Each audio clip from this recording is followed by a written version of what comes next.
धन जियो तह को जग में मुख ते हर चित में जुद विचारे देह अनित न नित रहे जस नाव चढ़े भव सागर तारे धीरज धाम बनाए यह तन बुद्ध सो दीपक ज्यों उजियारे ज्ञाने की बढ़नी मनो हाथ ले कातरता कुतवार बुहारे। वाहिगुरु जी का खालसा वाहिगुरु जी की फतेह।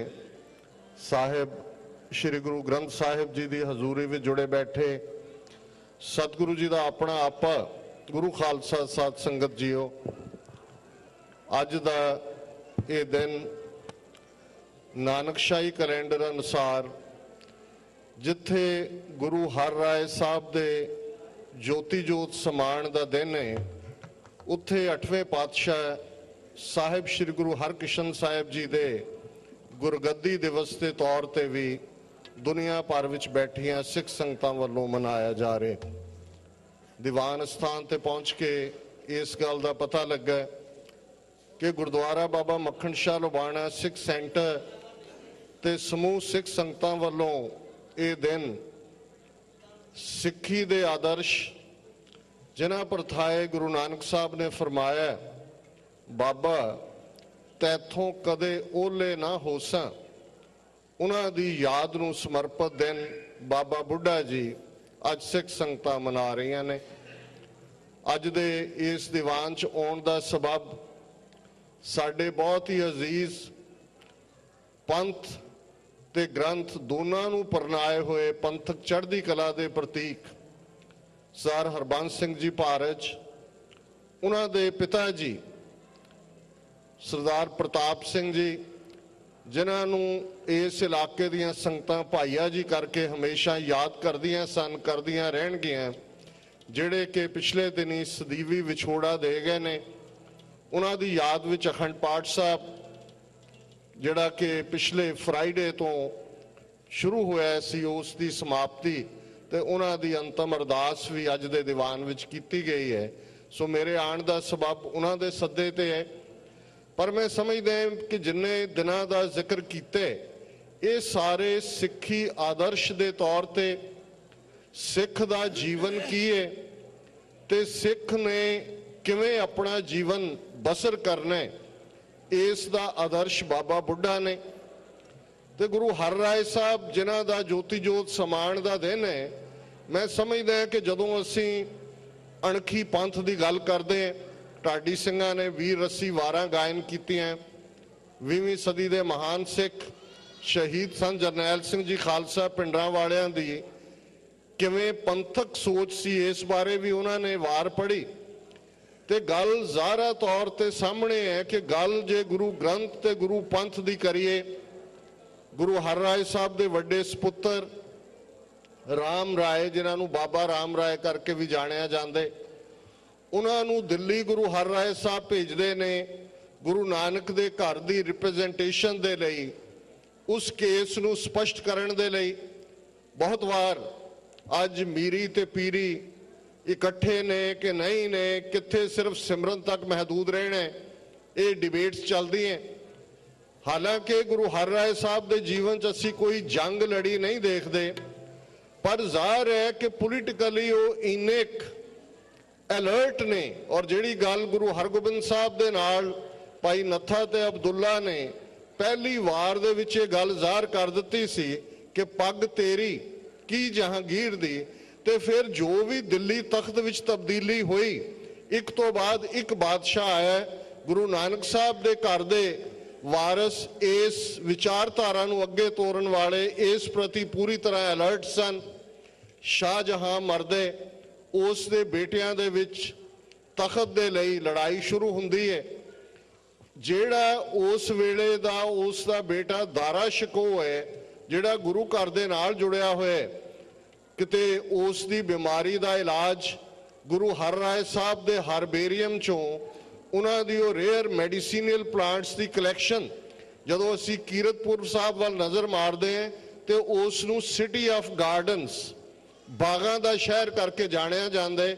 ਉੱਥੇ ਰੇਅਰ ਹਾਰਬੇਰੀਅਮ ਵੀ ਹੈ ਤੇ ਪਹਿਲੀ ਸ਼ਾਇਦ ਜੇ ਜ਼ੂ ਉਸ ਖਿੱਤੇ 'ਚ ਕਹਿਣਾ ਹੋਏ ਉਹ ਵੀ ਗੁਰੂ ਹਰਿਰਾਏ ਸਾਹਿਬ ਨੇ ਐਸਟੈਬਲਿਸ਼ ਕੀਤੀ ਹੈ ਤੇ ਉੱਥੋਂ ਦੀਆਂ ਭੇਜੀਆਂ ਹਰੜਾਂ ਉਸ ਦਵਾਈ ਨੂੰ ਤਿਆਰ ਕਰਨ 'ਚ ਮਦਦ ਕਰਦੀਆਂ ਨੇ ਜਿਨ੍ਹਾਂ ਦੇ ਨਾਲ ਦਾਰਾ ਸ਼ਿਕੋ ਰਾਜ਼ੀ ਹੁੰਦੇ ਔਰ ਉਹ ਖੁਦ ਸ਼ੁਕਰਾਨਾ ਕਰਨ ਦੇ ਲਈ ਵੀ ਕੀਰਤਪੁਰ ਸਾਹਿਬ ਆਉਂਦੇ। ਹੁਣ ਦਾਰਾ ਸ਼ਿਕੋ ਦਾ ਪਿੱਛਾ ਕਰ ਰਿਹਾ ਔਰੰਗਜ਼ੇਬ, ਉਸ ਦੇ ਏਲਚੀ ਗੁਰੂ ਹਰਿਰਾਏ ਸਾਹਿਬ ਤੱਕ ਆਉਂਦੇ ਨੇ ਕਿ ਜੇ ਤੁਸੀਂ ਔਰੰਗਜ਼ੇਬ ਦੀਆਂ ਫੌਜਾਂ ਨੂੰ ਕੁਝ ਘੰਟਿਆਂ ਲਈ ਬਿਆਸ ਦੇ ਪੱਤਣ ਤੇ ਰੋਕ ਲਓ ਤੇ ਇਹ ਸ਼ਹਿਜ਼ਾਦਾ ਸੇਫਲੀ ਸਿੰਧ ਤੱਕ ਪਹੁੰਚ ਸਕਦੇ। 2200 ਸਵਾਰਾਂ ਦੇ ਨਾਲ ਜਿਹੜੇ ਕਿ ਗੁਰੂ ਹਰਗੋਬਿੰਦ ਸਾਹਿਬ ਦਾ ਹੁਕਮ ਸੀ ਗੁਰੂ ਹਰਿਰਾਏ ਸਾਹਿਬ ਨੂੰ, ਗੁਰੂ ਹਰਿਰਾਏ ਸਾਹਿਬ ਦਰਿਆ ਦੇ ਪੱਤਣ ਤੇ ਆਉਂਦੇ ਨੇ, ਸਾਰੀਆਂ ਬੇੜੀਆਂ ਹਾਇਰ ਕਰ ਲਈਆਂ ਜਾਂਦੀਆਂ ਨੇ, ਦਾਰਾ ਸ਼ਿਕੋ ਨੂੰ ਸੇਫ ਪੈਸੇਜ ਮਿਲਦੇ ਤੇ ਫਿਰ ਉਸੇ ਹੀ ਜੁਰਮ ਦੇ ਥੱਲੇ ਜੋ ਹਕੂਮਤ ਦੀ ਨਿਗਾਹ 'ਚ ਜੁਰਮ ਹੈ ਔਰੰਗਜ਼ੇਬ ਗੁਰੂ ਹਰਿਰਾਏ ਸਾਹਿਬ ਨੂੰ ਤਲਬ ਕਰਦੇ। ਉਹ ਰਾਮ ਰਾਏ ਨੂੰ ਭੇਜਦੇ ਨੇ। ਗੱਲ ਮੈਂ ਸੀਮਤ ਰੱਖਾਂ ਕਿਉਂਕਿ ਸਮਾਂ ਵੀ ਸੀਮਤ ਹੈ। ਹੁਣ ਗੱਲ ਜ਼ਾਹਰ ਹੈ ਕਿ ਰਾਮ ਰਾਏ ਕਿੰਨਾ ਇੰਟੈਲੀਜੈਂਟ ਹੋਏਗਾ। 12-13 ਸਾਲ ਦਾ ਨੌਜਵਾਨ ਬੱਚਾ ਜਿਹੜਾ ਗੁਰੂ ਨਾਨਕ ਦੇ ਦਰ ਦੀ ਨੁਮਾਇੰਦਗੀ ਕਰ ਰਹੇ, ਹਰ ਸਵਾਲ ਦਾ ਜਵਾਬ ਦਿੱਤਾ ਜਾਂਦਾ ਤੇ ਫਿਰ ਤੁਸੀਂ ਵਾਕਿਫ ਹੋ ਕਿ ਇੱਕ ਦਿਨ ਇਸ ਤੁਕ ਦੀ ਇੰਟਰਪ੍ਰੀਟੇਸ਼ਨ ਕਿ ਮਿੱਟੀ ਮੁਸਲਮਾਨ ਕੀ ਪੇੜਾ ਪਈ ਘੁਮਿਆਰ, ਹੁਣ ਉਹਦੇ 'ਚ ਘਬਰਾਹਟ ਹੁੰਦੀ ਹੈ। ਉਹ ਕੋਈ ਨਵੀਂ ਬੀੜ ਨਹੀਂ ਲਿਖ ਦਿੰਦਾ ਬੈਠਾ ਬੈਠਾ ਕਿ ਉਸਨੇ ਮੁਸਲਮਾਨ ਦੀ ਮਿੱਟੀ ਦੀ ਥਾਂ ਮਿੱਟੀ ਬੇਈਮਾਨ ਕੀ ਕੀਤੇ। ਉਹ ਸਿਰਫ ਖੁਸ਼ਾਮਦ ਦੇ ਤੌਰ ਤੇ ਇੱਕ ਤੁਕ ਦੀ ਇੰਟਰਪ੍ਰੀਟੇਸ਼ਨ ਬਦਲਦੇ। ਸਿੱਖ ਸੰਗਤਾਂ ਇਹ ਸ਼ਿਕਾਇਤ ਕੀਰਤਪੁਰ ਸਾਹਿਬ ਤੱਕ ਪਹੁੰਚਾ ਦਿੰਦੀਆਂ ਨੇ ਤੇ ਗੁਰੂ ਹਰਿਰਾਏ ਸਾਹਿਬ ਫਤਵਾ ਦਿੰਦੇ ਨੇ, ਜ਼ਾਹਰਾ ਤੌਰ ਦੇ ਉੱਤੇ ਆਪਣਾ ਫੈਸਲਾ ਸੁਣਾਉਂਦੇ ਨੇ ਕਿ ਅੱਜ ਤੋਂ ਇਹ ਮੇਰੇ ਮੱਥੇ ਨਹੀਂ ਲੱਗੇਗਾ। ਔਰ ਉਹ ਪਰੰਪਰਾ ਅੱਜ ਵੀ ਜਦੋਂ ਅੰਮ੍ਰਿਤ ਛਕਾਇਆ ਜਾਂਦੇ ਜਿਨ੍ਹਾਂ ਦੇ ਨਾਲ ਨਹੀਂ ਵਰਤਣਾ ਖਾਲਸੇ ਨੇ, ਰਾਮ ਰਾਈਏ, ਧੀਰ ਮਲੀਏ, ਮੀਣੇ ਮਸੰਦ, ਉਹਨਾਂ ਦੇ ਵਿੱਚ ਅੱਜ ਵੀ ਸ਼ੁਮਾਰ ਹੁੰਦੇ। ਤੇ ਜੇ ਅਸੀਂ ਗੁਰਮਤ ਦੀ ਇੰਟਰਪ੍ਰੀਟੇਸ਼ਨ ਤੇ ਦਿੱਲੀ ਤਖਤ ਦੇ ਨਾਲ ਜੁੜੇ ਹੋਏ ਲੋਕਾਂ ਵੱਲ ਦੇਖੀਏ ਤੇ ਫਿਰ ਇਹ ਸਾਡੇ ਲਈ ਇੱਕ ਆਦਰਸ਼ ਇੰਟਰਪ੍ਰੀਟੇਸ਼ਨ ਹੈ ਕਿ ਜਿਹੜਾ ਵੀ ਆਦਰਸ਼ ਤੋਂ ਅਸੂਲ ਤੋਂ ਢਿੱਲਾ ਹੁੰਦਾ ਵੇਲੇ ਦੇ ਹਾਕਮਾਂ ਨੂੰ ਖੁਸ਼ ਕਰਨ ਲਈ ਜਾਂ ਕਿਸੇ ਹੋਰ ਦੀ ਖੁਸ਼ਾਮਦ ਕਰਨ ਦੇ ਲਈ, ਉਹ ਗੁਰੂ ਨਾਨਕ ਦੇ ਦਰ ਤੇ ਕਬੂਲ ਨਹੀਂ ਹੈ। ਔਰ ਮੈਂ ਸਮਝਦਾ ਵੀ ਅੱਜ ਦੇ ਸਮੇਂ 'ਚ ਜਦੋਂ ਕਿ ਅਸੀਂ ਪਿਛਲੇ ਲਗਭਗ 3 ਦਹਾਕਿਆਂ ਤੋਂ ਅੱਡ-ਅੱਡ ਚੈਲੰਜਸ 'ਚੋਂ ਨਿਕਲ ਰਹੇ, ਬਾਹਰ ਬੈਠੇ ਸਿੱਖਾਂ ਨੇ ਗੁਰੂ ਗ੍ਰੰਥ ਤੇ ਗੁਰੂ ਪੰਥ ਇਸ ਦਾ ਝੰਡਾ ਬੁਲੰਦ ਰੱਖਣ ਦੇ ਲਈ ਬੜਾ ਯੂਨੀਕ ਯੋਗਦਾਨ ਪਾਇਆ। ਔਰ ਇਹੀ ਕਾਰਨ ਹੈ ਕਿ ਜਦੋਂ ਪੰਜਾਬ 'ਚੋਂ ਸਾਡੇ ਵੀਰ ਭੈਣਾਂ ਪ੍ਰਚਾਰਕ ਰਾਗੀ ਨੇਤਾ ਆਉਂਦੇ ਨੇ ਤੇ ਇਸ ਗੱਲ ਦੀ ਉਹਨਾਂ ਨੂੰ ਸ਼ਲਾਘਾ ਕਰਨੀ ਪੈਂਦੀ ਹੈ ਕਿ ਪੰਜਾਬ ਤਾਂ ਅੱਜ ਡਰੱਗਸ ਨਸ਼ਿਆਂ ਦਾ ਹੈੱਡਕੁਆਰਟਰ ਬਣੇ, ਪਤਤਪੁਣੇ ਦੀ ਗੱਲ ਹੈ, ਪਰ ਬਾਹਰ ਇਹਨਾਂ ਮੁਲਕਾਂ ਦੇ ਵਿੱਚ ਸਿੱਖੀ ਪ੍ਰਫੁੱਲਤ ਹੈ, ਗੁਰਬਾਣੀ ਦੀ ਪੰਥ ਦੀ ਗੱਲ ਬੜੇ ਧੜੱਲੇ ਦੇ ਨਾਲ ਹੁੰਦੀ ਹੈ। ਔਰ ਮੈਂ ਸਮਝਦਾ ਕਿ ਜਦੋਂ ਅਸੀਂ ਇਸ ਜੀਵਨ ਜਾਚ ਦੇ ਵਿੱਚ ਸੇਵਾ ਦਾ ਐਸਪੈਕਟ ਦੇਖਦੇ, ਬਾਬਾ ਬੁੱਢਾ ਜੀ ਗੁਰੂ ਨਾਨਕ ਸਾਹਿਬ ਦੇ ਉਸ ਕੱਥੂ ਨੰਗਲ ਦੀ ਜੂਝ ਉਸ ਥਾਂ ਦੇ ਉੱਤੇ ਉਹਨਾਂ ਦੇ ਸਾਹਮਣੇ ਆਉਂਦੇ ਨੇ ਤੇ ਫਿਰ 11-12 ਸਾਲਾਂ ਦਾ ਬੂढ़ा ਆਪਣੇ ਆਤਮਿਕ ਗਿਆਨ ਦੇ ਸਵਾਲ, ਮੌਤ ਕੀ ਹੈ, ਜੀਵਨ ਜਾਚ ਕੀ ਹੈ, ਜੀਵਨ ਦੇ ਅੰਦਰ ਕਿਵੇਂ ਤ੍ਰਿਪਤੀ ਜਿਹੜੀ ਹੈ ਮਾਨਸਿਕ ਤ੍ਰਿਪਤੀ ਹਾਸਲ ਹੋ ਸਕਦੀ ਹੈ, ਇਸ ਡਾਇਲੌਗ ਤੋਂ ਬਾਬਾ ਬੁੱਢਾ ਦਾ ਖਿਤਾਬ ਪਾਉਂਦੇ ਨੇ ਤੇ ਫਿਰ ਉਹਨਾਂ ਦਾ ਸਮੁੱਚਾ ਜੀਵਨ ਇਸ ਗੱਲ ਦੀ ਗਵਾਹੀ ਹੈ ਕਿ ਉਹਨਾਂ ਨੇ ਉਸ ਸਮੇਂ ਦੀ ਟ੍ਰਾਂਜੀਸ਼ਨ ਦੇਖੀ ਹੈ। ਗੁਰੂ ਅਰਜਨ ਸਾਹਿਬ ਤੋਂ ਗੁਰੂ ਹਰਗੋਬਿੰਦ ਸਾਹਿਬ ਦਾ ਸਫ਼ਰ, ਮੀਰੀ ਤੇ ਪੀਰੀ ਦਾ ਸਫ਼ਰ ਕੋਈ ਸੌਖੀ ਗੱਲ ਨਹੀਂ ਹੈ। ਭਾਈ ਗੁਰਦਾਸ ਜੀ ਦੀ ਇੱਕ ਵਾਰ ਹੈ ਸਮੁੱਚੇ ਤੌਰ ਤੇ ਕਿ ਕਿਵੇਂ ਸਿੱਖਾਂ ਦੇ ਅੰਦਰ ਇਸ ਗੱਲ ਦੀ ਚਰਚੇ ਕਿ ਪਹਿਲੇ ਗੁਰੂ ਤਾਂ ਮੰਜੀ ਤੇ ਬੈਠ ਕੇ ਉਪਦੇਸ਼ ਕਰਦੇ ਸਨ, ਪਰ ਇਹ 6ਵੇਂ ਗੁਰੂ ਹਰਗੋਬਿੰਦ ਇਹ ਕੁੱਤੇ ਲੈ ਕੇ ਸ਼ਿਕਾਰ ਤੇ ਚੜ੍ਹਦੇ ਨੇ। ਪਹਿਲੇ ਗੁਰੂ ਸਾਹਿਬਾਨ ਦੇ ਸਾਹਮਣੇ ਤਾਂ ਆ ਕੇ ਵੇਲੇ ਦੇ ਬਾਦਸ਼ਾਹ ਸਿਰ ਨਵਾਉਂਦੇ ਸਨ ਤੇ ਇਹਨਾਂ ਨੇ ਬਾਦਸ਼ਾਹ ਦੇ ਨਾਲ ਮੱਥਾ ਲਾਇਆ ਹੋਇਆ। ਪਹਿਲੇ ਗੁਰੂ ਬਾਣੀ ਉਚਾਰਦੇ ਸਨ ਪਰ ਇਹ ਤਾਂ ਢਾਡੀ ਵਾਰਾਂ ਤੇ ਹੋਰ ਰੰਗ ਢੰਗ ਨੇ ਇਹਨਾਂ ਦੇ। ਤੇ ਅਖੀਰਲੀ ਤੁਕ 'ਚ ਭਾਈ ਸਾਹਿਬ ਕਹਿੰਦੇ ਨੇ, ਲੇਕਿਨ ਹਰ ਸਿੱਦਕੀ ਸਿੱਖ ਇਸ ਗੱਲ ਨੂੰ ਸਮਝਦਾ ਹੈ ਕਿ ਇਹ ਗੁਰੂ ਨਾਨਕ ਜੋਤ ਗੁਰੂ ਨਾਨਕ ਦਾ ਸੁਨੇਹਾ ਹੀ ਅੱਜ ਦੇ ਸਮੇਂ 'ਚ ਦੇ ਰਹੇ ਨੇ। ਔਰ ਮੈਂ ਸਮਝਦਾ ਵੀ ਅੱਜ 30 ਸਾਲ ਬੀਤਣ ਬਾਅਦ ਵੀ ਘੱਲੂਘਾਰੇ ਤੋਂ ਜੂਨ 84 ਦੇ ਸਾਨੂੰ ਆਪਣੇ ਵੀਰਾਂ ਭੈਣਾਂ ਨੂੰ ਸਮਝਾਉਣਾ ਔਖਾ ਹੋਇਆ ਹੁੰਦਾ ਕਿ ਸ਼ਸਤਰਬੱਧ ਸੰਘਰਸ਼ ਦੀ ਕਿਉਂ ਲੋੜ ਪਈ, ਜਾਂ ਖਾਲਿਸਤਾਨ ਦੀ ਲੋੜ ਕਿਉਂ ਹੈ, ਜਾਂ ਕੌਮੀ ਘਰ ਦੀ ਲੋੜ ਕਿਉਂ ਹੈ। ਤੇ ਜਿਹੜੀ ਇੰਨੀ ਟ੍ਰਾਂਜੀਸ਼ਨ ਇੱਕਦਮ ਹੋਈ ਹੋਏਗੀ ਗੁਰੂ ਅਰਜਨ ਸਾਹਿਬ ਦੀ ਸ਼ਹਾਦਤ ਤੋਂ ਬਾਅਦ, ਲੋਕਾਂ ਦੇ ਵਿੱਚ ਭੈ ਵੀ ਹੋਏਗਾ। ਕਿੰਨਾ ਔਖਾ ਕੰਮ ਹੋਏਗਾ ਬਾਬਾ ਬੁੱਢਾ ਜੀ ਲਈ, ਭਾਈ ਗੁਰਦਾਸ ਜੀ ਲਈ, ਜਿਹੜੇ ਵਾਰਿਸ ਨੇ ਉਹਨਾਂ ਦੋਨਾਂ ਥਾਵਾਂ ਤੇ। ਔਰ ਇਹ ਵੀ ਗੱਲ ਬਹੁਤ ਵਾਰ ਮੇਰੇ ਦਿਮਾਗ 'ਚ ਆਉਂਦੀ ਹੈ ਕਿ ਬਾਬਾ ਬੁੱਢਾ ਬਹੁਤ ਸਿਦਕਵਾਨ ਗੁਰਸਿੱਖ ਹੋਏ ਨੇ, ਪਰ ਐਸਾ ਕੋਈ ਸਬੂਤ ਨਹੀਂ ਹੈ ਕਿ ਉਹਨਾਂ ਨੇ ਕੋਈ ਰਚਨਾ ਰਚੀ ਹੋਏ, ਕੋਈ ਬਾਣੀ ਰਚੀ ਹੋਏ, ਜਾਂ ਕੋਈ ਲਿਖਤਾਂ ਲਿਖੀਆਂ ਹੋਣ। ਪਰ ਜਦੋਂ ਹਰਮੰਦਰ ਸਾਹਿਬ ਦੇ ਅੰਦਰ ਪਹਿਲਾ ਹੁਕਮਨਾਮਾ ਗੁਰੂ ਗ੍ਰੰਥ ਸਾਹਿਬ ਦੀ ਆਦ ਬੀੜ ਪੋਥੀ ਪਰਮੇਸ਼ਰ ਕਾ ਥਾਨ ਵੀ ਉਹਨਾਂ ਦੇ ਸਿਰ ਤੇ ਟਿਕਦੀ ਏ, ਤੇ ਉਹੀ ਪਹਿਲਾ ਹੁਕਮਨਾਮਾ ਵੀ ਲੈਂਦੇ ਨੇ। ਪਹਿਲਾ ਗ੍ਰੰਥੀ ਹੋਣ ਦਾ ਮਾਣ ਉਹਨਾਂ ਨੂੰ ਮਿਲਦਾ ਹੈ। ਸੰਤਾਂ ਕੇ ਕਾਰਜ ਆਪ ਖਲੋਇਆ, ਹਰ ਕੰਮ ਕਰਾਵੜ ਆਇਆ ਰਾਮ, ਤਰਤ ਸੁਹਾਵੀ ਤਾਲ ਸੁਹਾਵਾ, ਵਿੱਚ ਅੰਮ੍ਰਿਤ ਜਲ ਛਾਇਆ ਰਾਮ।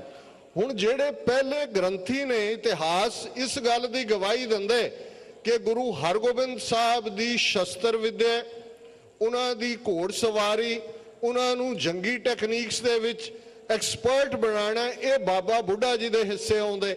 ਹੁਣ ਜਦੋਂ ਅਸੀਂ ਮੀਰੀ ਪੀਰੀ ਦੇ ਸੰਕਲਪ ਦੀ ਗੱਲ ਕਰਦੇ ਹਾਂ, ਇੱਕ ਪੀਰੀ ਦੇ ਤਖਤ ਤੇ ਪਹਿਲੇ ਗ੍ਰੰਥੀ ਸ਼ਸਤਰ ਵਿਦਿਆ ਦੇ ਮਾਹਿਰ ਨੇ ਭਾਈ ਗੁਰਦਾਸ, ਜਿਨ੍ਹਾਂ ਦੀਆਂ ਵਾਰਾਂ, ਜਿਨ੍ਹਾਂ ਦੇ ਕਵਿਤ ਸਵਈਏ, ਉਹਨਾਂ ਨੂੰ ਅਸੀਂ ਗੁਰਬਾਣੀ ਦੀ ਕੁੰਜੀ ਕਹਿੰਦੇ ਹਾਂ। ਕੋਈ ਐਸਾ ਜ਼ਿਕਰ ਨਹੀਂ ਆਉਂਦਾ ਕਿ ਉਹਨਾਂ ਨੇ ਕੋਈ ਹਥਿਆਰਬੰਦ ਸੰਘਰਸ਼ ਦੇ ਵਿੱਚ ਹਿੱਸਾ ਲਿਆ ਹੋਏ, ਜਾਂ ਪਹਿਲੀਆਂ 4 ਜੰਗਾਂ, ਜਾਂ ਕਿਸੇ ਹੋਰ। ਪਰ ਜਦੋਂ ਅਸੀਂ ਇਸ ਗੱਲ ਵੱਲ ਦੇਖਦੇ ਹਾਂ ਕਿ ਅਕਾਲ ਤਖਤ ਸਾਹਿਬ ਦੇ ਪਹਿਲੇ ਮੁੱਖ ਸੇਵਾਦਾਰ ਜਾਂ ਸੇਵਾ ਸੰਭਾਲ ਦੀ ਗੱਲ ਭਾਈ ਗੁਰਦਾਸ ਜੀ ਨੂੰ ਮਿਲਦੀ ਹੈ, ਤੇ ਫਿਰ ਇਹ ਗੱਲ ਸਮਝਣ ਵਾਲੀ ਹੈ ਕਿ ਪੀਰੀ ਦੀ ਥਾਂ ਵਾਲਾ ਜਿਹੜਾ ਤੇ ਮੀਰੀ ਦੀ ਥਾਂ ਵਾਲਾ ਕਿਵੇਂ ਮੀਰੀ ਤੇ ਪੀਰੀ ਰਲਦੀਆਂ ਨੇ, ਔਰ ਉਸ ਅਕਾਲ ਤਖਤ ਦੀ ਬਣਤਰ ਦੇ ਵਿੱਚ ਦੋਨਾਂ ਦੇ ਹੱਥ ਲੱਗਦੇ ਨੇ। ਸਾਡੀ ਇਤਿਹਾਸਿਕ ਪਰੰਪਰਾ ਯਾਦ ਕਰਵਾਉਂਦੀ ਹੈ ਕਿ ਕਿਨਹੂ ਰਾਜ ਨਾ ਹੱਥ ਲਗਾਇਓ, ਬੁੱਢੇ ਤੇ ਗੁਰਦਾਸ ਬਣਾਇਓ। ਫਾਊਂਡੇਸ਼ਨ ਗੁਰੂ ਹਰਗੋਬਿੰਦ ਸਾਹਿਬ ਰੱਖਦੇ ਨੇ ਉਸ ਅਕਾਲ ਤਖਤ ਦੀ, ਪਰ ਬਾਬਾ ਬੁੱਢਾ ਉਹ ਗਾਰਾ ਤਿਆਰ ਕਰਦੇ ਨੇ, ਭਾਈ ਗੁਰਦਾਸ ਇੱਟਾਂ ਫੜਾਉਂਦੇ ਨੇ। ਇਹ ਜਿਹੜਾ ਮੀਰੀ ਪੀਰੀ ਦਾ ਸਬਬ, ਇਹ ਜਿਹੜਾ ਮੀਰੀ ਪੀਰੀ ਦਾ ਜੋੜ, ਜਿਸ ਪ੍ਰਥਾਏ ਭਾਈ ਗੁਰਦਾਸ ਜੀ ਦੀ ਕਲਮ ਚੱਲੀ, ਜਿਨ੍ਹਾਂ ਨੇ ਬੜੀ ਸਪਸ਼ਟਤਾ ਦੇ ਨਾਲ 5 ਪਿਆਲੇ 5 ਪੀਰ, ਛਠਮ ਪੀਰ ਬੈਠਾ ਗੁਰ ਭਾਰੀ, ਅਰਜਨ ਕਾਇਆ ਪਲਟ ਕੇ ਮੂਰਤ ਹਰ ਗੋਬਿੰਦ ਸਵਾਰੀ, ਦਲ ਪੰਜਨ ਗੁਰ ਸੂਰਮਾ ਵੱਡ ਜੋਧਾ ਬਹੁ ਪਰ ਉਪਕਾਰੀ। ਇਹ ਜਿਹੜੀ ਟ੍ਰਾਂਜੀਸ਼ਨ ਹੈ ਕਿ ਜਿਸ ਗੁਰੂ ਅਰਜਨ ਸਾਹਿਬ ਦੀ ਸ਼ਹਾਦਤ ਬਦਲ ਦਿੰਦੀ ਹੈ ਇਤਿਹਾਸ ਦਾ ਮੋੜ, ਬਾਬਾ ਬੁੱਢਾ ਭਾਈ ਗੁਰਦਾਸ ਉਸ ਦੇ ਨਾਇਕ ਨੇ ਉਸ ਟ੍ਰੈਡੀਸ਼ਨ ਦੇ। ਔਰ ਜਿਨ੍ਹਾਂ ਦਾ ਜ਼ਿਕਰ ਮੈਂ ਭਾਈਆ ਜੀ ਦਾ ਕੀਤਾ ਹੈ, ਬਜ਼ੁਰਗਾਂ ਦੇ, ਕੋਈ ਵੀ ਨਿਊਯਾਰਕ ਦੇ ਵਿੱਚ ਇਸ ਗੱਲ ਦੀ ਹਾਮੀ ਭਰੇਗਾ। ਡਾਕਟਰ ਰਣਜੀਤ ਸਿੰਘ ਮੈਨੂੰ ਲੈ ਕੇ ਆਏ ਨੇ, ਤੇ ਮੈਂ ਉਹਨਾਂ ਨੂੰ ਪੁੱਛ ਰਿਹਾ ਸੀ ਕਿ ਮੈਨੂੰ ਤਾਂ ਬਹੁਤਾ ਸਬਬ ਨਹੀਂ ਹੋਇਆ, ਉਹਨਾਂ ਦੇ ਦਰਸ਼ਨ ਤਾਂ ਮੈਂ ਬਹੁਤ ਵਾਰ ਕੀਤੇ, ਬੜੇ ਪਿਆਰ ਨਾਲ ਉਹ ਗੱਲ ਨਾਲ ਲਾਉਂਦੇ ਸਨ। ਉਹਨਾਂ ਦੀ ਸ਼ਖਸੀਅਤ ਦਾ ਕੀ ਖਾਸ ਪਾਰਟਸ? ਉਹ ਕਹਿਣ ਲੱਗੇ ਕਿ ਜੀ ਅੱਜ ਤਾਂ ਲੰਗਰਾਂ ਦੇ ਵਿੱਚ ਸਾਡੇ ਕੋਲ ਮਸ਼ੀਨਾਂ ਨੇ, ਅਸੀਂ ਹਾਇਰ ਵੀ ਕਰਦੇ ਹਾਂ ਲੰਗਰਾਂ ਦੀ ਸੇਵਾ ਲਈ, ਪਰ ਇੱਕ ਪੀਰੀਅਡ ਸੀ ਕਿ ਰਿਚਮੰਡ ਹਿੱਲ 'ਚ ਸਭ ਤੋਂ ਪਹਿਲਾਂ ਭਾਈਆ ਜੀ ਅੰਮ੍ਰਿਤ ਵੇਲੇ ਪਹੁੰਚ ਜਾਂਦੇ ਸਨ, ਦਾਲ ਨੂੰ ਚੁਗਣਾ ਧਰ ਦੇਣਾ, ਫਿਰ ਬਾਕੀ ਸੇਵਾਦਾਰਾਂ ਨੇ ਆਣਾ। ਤੇ ਜੇ ਨਿਊਯਾਰਕ ਦੇ ਵਿੱਚ ਲੰਗਰ ਪਰੰਪਰਾ ਦੇ ਕੋਈ ਬਾਨੀਆਂ ਚੋਂ ਕਹੇ ਜਾ ਸਕਦੇ ਨੇ, ਤੇ ਫਿਰ ਇਹ ਬਜ਼ੁਰਗ ਨੇ। ਸਿਰਫ ਭਾਈ ਹਰਬੰਸ ਸਿੰਘ ਜੀ ਦੇ ਨਹੀਂ, ਸਾਡੇ ਸਭ ਦੇ ਸਤਿਕਾਰਤ। ਉਹਨਾਂ ਨੇ 94 ਸਾਲ ਪੂਰੀ ਉਮਰ ਜੀਵੀ ਹੈ। ਤੇ ਡਾਕਟਰ ਸਾਹਿਬ ਨੇ ਫਿਰ ਕਿਹਾ ਪਰ ਗੱਲ ਲੰਗਰ ਤੱਕ ਹੀ ਨਹੀਂ ਸੀ, ਜਿੰਨੀ ਵਾਰੀ ਪ੍ਰੋਟੈਸਟ ਹੁੰਦੇ ਸੀ ਯੂਨਾਈਟਿਡ ਨੇਸ਼ਨਸ ਦੇ ਸਾਹਮਣੇ ਕਿਤੇ ਹੋਰ, ਉਹ ਸਾਡੇ ਨਾਲ ਸਭ ਤੋਂ ਮੂਹਰੇ ਖਲੋਤੇ ਹੁੰਦੇ ਸੀ। ਇਹ ਹੈ ਜਦੋਂ ਅਸੀਂ ਸੰਗਮ ਦੀ ਗੱਲ ਕਰਦੇ ਹਾਂ ਮੀਰੀ ਤੇ ਪੀਰੀ ਦੀ। ਮੈਂ ਸਮਝਦਾ ਸਤਿਗੁਰੂ ਬਖਸ਼ਿਸ਼ ਕਰਨ, ਕੀਰਤਨੀ ਸਿੰਘ ਬੈਠੇ ਨੇ, ਮੈਂ ਲੰਬਾ ਵਕਤ ਰੁਕਾਵਟ ਨਹੀਂ ਬਣਨਾ ਚਾਹੁੰਦਾ ਵਿਚਕਾਰ, ਕਿ ਇਹ ਸਾਡੇ ਸਾਹਮਣੇ ਆਦਰਸ਼ ਹੈ। ਸੰਤ ਤੇ ਸਿਪਾਹੀ ਉਸ ਵਿਚਾਰਧਾਰਾ ਚੋਂ ਨਿਕਲਿਆ ਜਿਹੜੀ ਮੀਰੀ ਪੀਰੀ ਦੀ ਵਿਚਾਰਧਾਰਾ ਹੈ, ਮੀਰੀ ਪੀਰੀ ਉਸ ਵਿਚਾਰਧਾਰਾ ਚੋਂ ਨਿਕਲੀ ਜਿਹੜੀ ਗੁਰੂ ਨਾਨਕ ਦਾ ਰਾਜਯੋਗ ਹੈ। ਜਦੋਂ ਪਟ ਗੁਰੂ ਨਾਨਕ ਸਾਹਿਬ ਵੱਲ ਦੇਖਦੇ ਨੇ ਤੇ ਰਾਜਯੋਗ ਜਿਨ ਮਾਣਿਓ ਸ਼ਬਦ ਬਦਲੇ ਨੇ ਗੁਰੂ ਨਾਨਕ ਇੱਕੋ ਵੇਲੇ ਰਾਜੇ ਵੀ ਨੇ। ਔਰ ਐਵੇਂ ਨਹੀਂ ਗੱਲ, ਜਦੋਂ ਕਿ ਇਹ ਗੱਲ ਬਾਣੀ ਦੇ ਵਿੱਚ ਭਾਈ ਸੱਤੇ ਬਲਵੰਤ ਨੇ ਕਹੀ ਕਿ ਨਾਨਕ ਰਾਜ ਚਲਾਇਆ ਸੱਚ ਕੋਟ ਸੈਤਾਨੀ ਨੀਮ ਦੇ, ਕਿ ਗੁਰੂ ਨਾਨਕ ਨੇ ਰਾਜ ਚਲਾਇਆ ਸੱਚ ਦਾ ਕਿਲਾ ਬਣਾ ਕੇ। ਔਰ ਇਸ ਸੱਚ ਦੇ ਕਿਲੇ ਦੀ ਨੀਮ ਇੰਨੀ ਪੁਖਤਾ ਹੈ, ਇਹਦੀ ਫਾਊਂਡੇਸ਼ਨ ਇੰਨੀ ਮਜ਼ਬੂਤ ਹੈ ਕਿ ਇਸ ਨੂੰ ਕਦੇ ਵੀ ਕੋਈ ਹਿਲਾ ਨਹੀਂ ਸਕੇਗਾ। ਐਵੇਂ ਨਹੀਂ ਇਹ ਟੈਸਟਮਨੀ ਕਿ ਅਬ ਚਲ ਨੀਮ ਧਰੀ ਗੁਰੂ ਨਾਨਕ ਨਿਤ ਨਿਤ ਚੜੇ ਸਵਾਈ, ਇਹ ਗੁਰੂ ਨਾਨਕ ਦੀ ਰੱਖੀ ਨਹੀਂ ਹੈ, ਇਹ ਸਦਾ ਸਦਾ ਰਹਿਣੀ ਹੈ। ਗੁਰੂ ਨਾਨਕ ਦਾ ਰਾਜਯੋਗ, 6ਵੇਂ ਪਾਤਸ਼ਾਹ ਦੀ ਮੀਰੀ ਪੀਰੀ ਤੇ 10ਵੇਂ ਪਾਤਸ਼ਾਹ ਦਾ ਸੰਤ ਸਿਪਾਹੀ, ਇਹ ਮੁਕੰਮਲ ਪੰਜ ਕਕਾਰੀ ਖਾਲਸਾ ਜਿਸ ਦੇ ਜ਼ਿੰਮੇ ਗੁਰੂ ਨਾਨਕ ਦੀ ਉਹ ਵਿਚਾਰਧਾਰਾ ਸੱਚ ਦੇ ਕਿਲੇ ਦੀ ਗੱਲ ਨੂੰ ਅੱਗੇ ਤੋਰਦੇ ਹੈ। 10ਵੇਂ ਪਾਤਸ਼ਾਹ ਨੇ ਸਾਡੇ ਜ਼ਿੰਮੇ ਫਰਜ਼ ਆਇਦ ਕੀਤਾ ਹੈ, ਖਾਲਸਾ ਸੋਏ ਜੋ ਨਿਰਧਨ ਕੋ ਪਾਲੇ, ਖਾਲਸਾ ਸੋਏ ਜੋ ਦੁਸ਼ਟ ਕੋ ਗਾਲੇ। ਇਹ ਮੁਕੰਮਲ ਵਿਚਾਰਧਾਰਾ ਹੈ, protector of the down trodden ਔਰ ਪਨਿਸ਼ਿੰਗ ਦਾ ਟਾਇਰੈਂਟ। ਔਰ ਅਸੀਂ ਆਪਣੇ 3 ਸਦੀਆਂ ਦੇ ਖਾਲਸੇ ਦੇ ਇਤਿਹਾਸ ਇਸ ਜਲਵੇ ਨੂੰ ਦੇਖਿਆ, ਇਸ ਨੂੰ ਅਸੀਂ ਬਿਆਨ ਕੀਤਾ।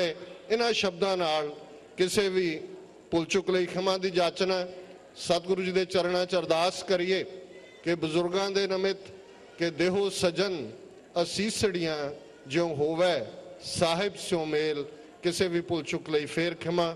ਵਾਹਿਗੁਰੂ ਜੀ ਕਾ ਖਾਲਸਾ, ਵਾਹਿਗੁਰੂ ਜੀ ਕੀ ਫਤਿਹ।